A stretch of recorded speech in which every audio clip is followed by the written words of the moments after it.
Support for this podcast comes from the law firm of Davis Malm. Whether you're a developer, property owner, manager, or commercial tenant, their real estate attorneys know the lay of the land, not just the law. Learn more at davismalm.com. WBUR Podcasts, Boston.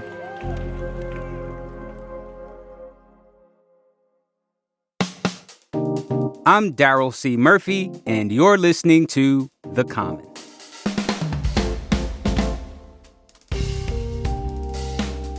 It's been almost a month since parts of western Massachusetts were hit hard by extreme weather and flooding.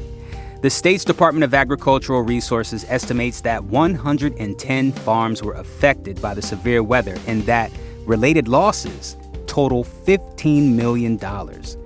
Stone Soup Farm in Hadley is one of the farms impacted.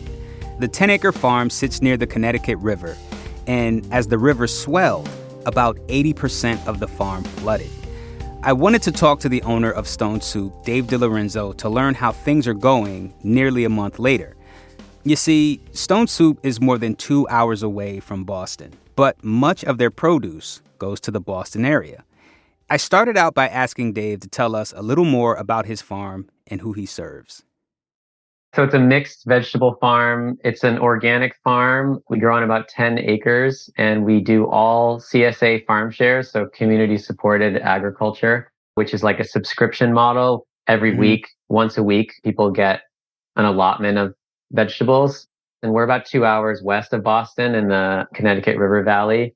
But like about 2/3 of our produce goes to Boston area. So it's like Cambridge, Jamaica Plain, Somerville, and Boston, downtown Boston also.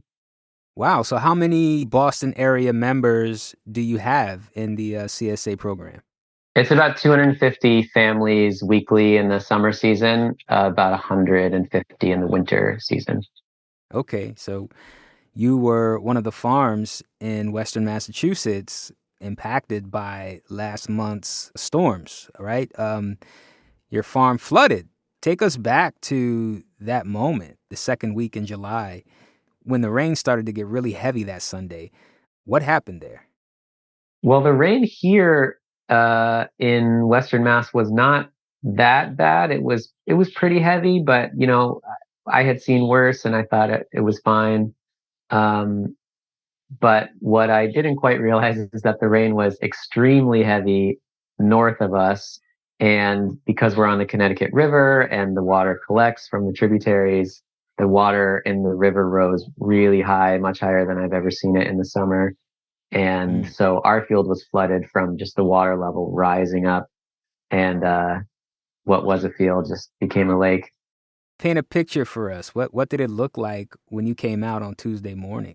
One of our tractors was underwater, a lot of equipment, and just a lot of crops. You know, 8 acres out of our 10-acre field was underwater. And, you know, a football field is like 1 acre. So it's pretty sizable. And yeah, there were fish swimming. And then the problem with the water, which I haven't mentioned, is the water itself is contaminated because it has sewage and stuff from up north, you know, and industrial waste. So if the water touches your crop, you can't use that crop anymore. Even if the plant itself, for instance, like the cabbage, you can't sell it or eat it. So it all has to be plowed in, which I've already done. Damn. Yeah.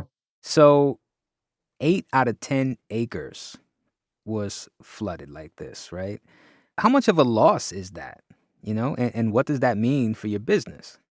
Yeah, it's a lot. I mean, I would say the value of the crops lost is well over $100,000. But because of our CSA model, hopefully our lost income will not be that high. Our CSA shares are just going to be a little bit smaller than they would normally be, a little bit less diversity in the vegetable selection than normal. Like, for instance, our tomatoes were all underwater, but we also have been able to harvest crops from neighboring farms. So the value of the crops lost was very high, but hopefully that won't translate into quite as much lost income for the farm. Now, it's been a few weeks since the flooding happened at Stone Soup. What does the farm look like today? So the field that flooded right now is just empty and bare. But normally at this point, it would just be like packed to the brim with like peak crops like all the best stuff. So it's pretty sad to see it empty in August. The worst part about this flood is the time of year. Like I was saying, we had all these great crops that we had pretty much done all of the work to grow everything. We were about to start harvesting. So July is the worst time for this to happen because there's the most inputs that have already gone in and the least harvesting that's happened. 1973 was the last time that a flood like this has happened in July.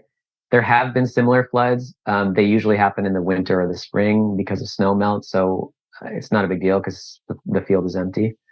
The only comparable events that I've been able to find are in 2011, Hurricane Irene happened, but that was 2 months later. It was the end of August.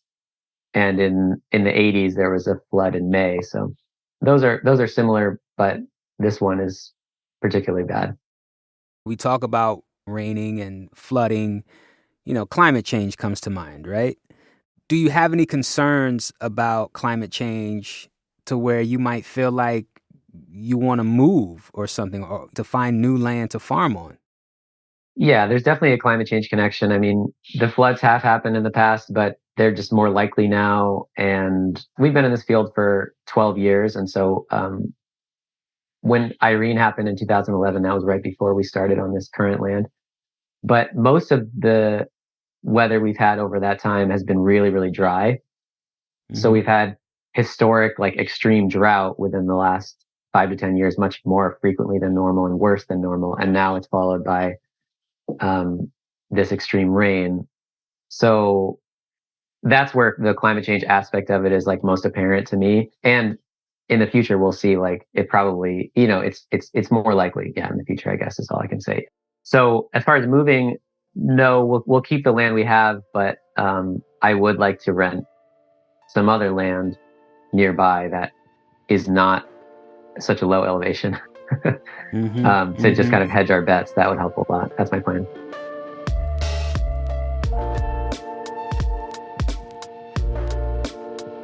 We're going to take a quick break, but we'll be right back.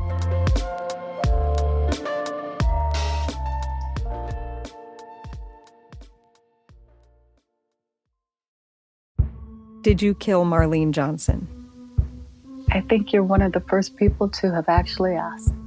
From WBUR and ZSP Media, this is Beyond All Repair, a new podcast about an unsolved murder that will leave you questioning everything. Somebody should be in jail for murdering my sister. A woman who's never been believed. As long as they think I have done this, then they're not looking for who actually did this. And that's what makes it a cold case. No, it's a botched case. And a search for the truth, once and for all. Wow, it just gets more interesting. Beyond All Repair. Listen and follow wherever you get your podcasts. Be careful. You're digging in a place that's been very peaceful for a while. Do it anyway. Dig.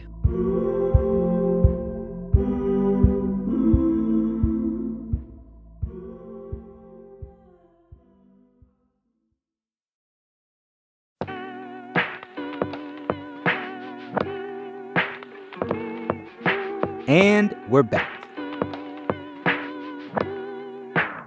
Talk to me about the farming community right now. How are you all supporting each other?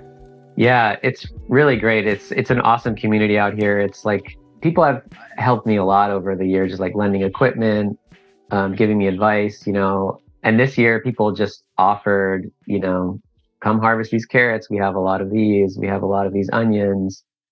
People have been really generous.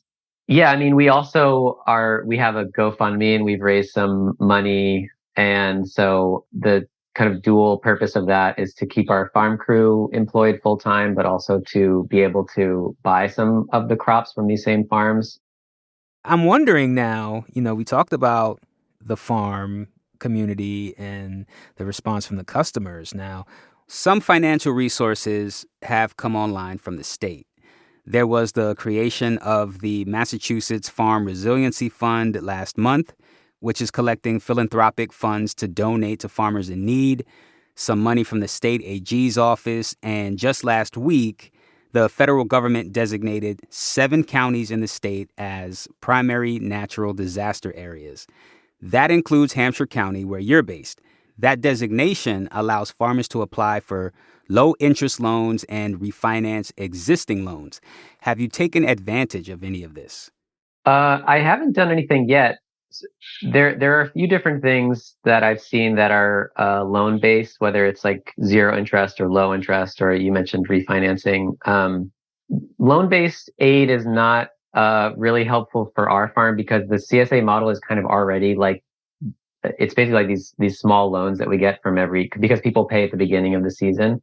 For us, it would really need to be like a cash grant assistance because we have this lost income. So it's not the kind of situation where we just need like a loan to get through a period of time. It's like we have to make up for this lost income that is gone, because of the flooding and won't come back. Okay. So tell me, what's next? I know you have a winter farm share coming up, right? How are you thinking about that? Yeah, so it's another thing that some neighboring farms have been really generous with, especially Ray Young at Next Barn Over Farm in Hadley. They have allowed us to use some of their farmland to plant some of our fall crops. A lot of the stuff that was flooded was intended for fall and winter, so we'll definitely have a lot less of things like carrots, beets, radishes for storage. But I think we'll be able to still plant and harvest a good amount for the winter. It's just a little behind because we missed a kind of important window of planting time in July. Got it. Well, Dave, how can people support farms impacted by last month's flooding, like Stone Soup?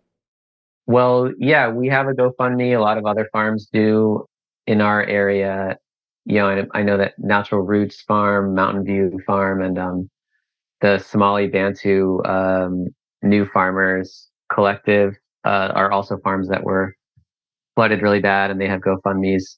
CISA in Deerfield has they sort of collected all of these different ways to help on their website, and a lot of people have advocated to their reps this issue of like cash assistance rather than loans, which has been really helpful, and I think it did push them to change the nature of the aid. So all that stuff. Listen, if somebody's listening right now and say they're interested in joining the CSA, how do they do that? Our winter CSA signups haven't started yet, but that will happen in a few weeks. Our website has a mailing list, and so we're online, stonesoupfarmcoop.com. But if you Google Stone Soup Farm, it's easy to find. Okay. All right. Well, Dave, thank you so much for taking the time to share your story with us here at The Common. We really appreciate it. Yeah, thank you.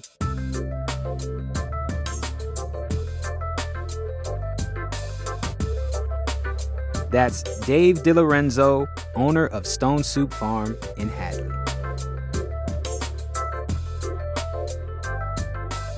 Now, this is part one of our look into the aftermath of the flooding in Western Massachusetts. Tomorrow, we're going to continue this discussion with WBUR climate and environment correspondent Barbara Moran, who visited Western Massachusetts to find out how farmers are moving ahead as the climate rapidly changes. That ought to be a good one. You don't want to miss it.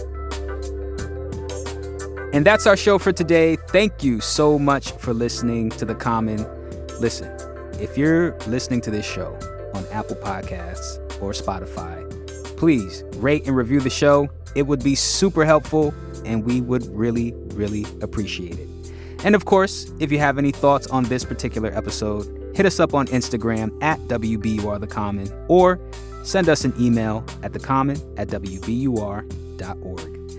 I'm Daryl C. Murphy, and I will talk to you tomorrow.